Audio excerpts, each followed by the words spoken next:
આપણે જીવન જીવી જાઉં તો ખરેખર એ રાખ પડી હે ને તો એમાં વળ સડેલો હોય. આ વળ ઉખેડવા માટેનો પ્રયાસ છે વાલા.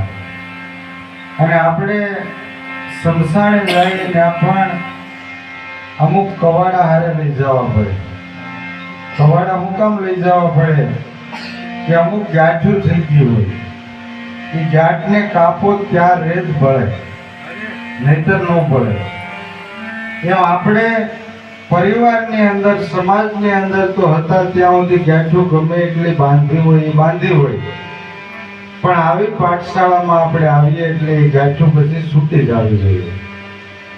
અને આમાંય જો ગાંઠું ન છૂટે તો હાથ ભવ સુધી ક્યારેય ગાંઠું છૂટે એવું સાનિધ્ય બીજું કોઈ કઈ કાળમાં બેસ્યું નથી.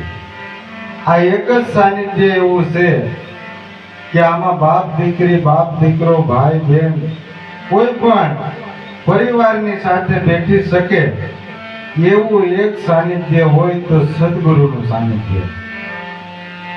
બાકી અત્યારે આપણે નવરાત્રી જોવા જઈએ તો ઠીક છે, આપણા ગામડામાં તો હજી માતાજીની દયા છે કે કંઈક જાળવણી જળવાય છે. બાકી ખરેખર અત્યારે રૂપિયા હાટું થઈ અને તેનું પ્રદર્શન કરવામાં આવે.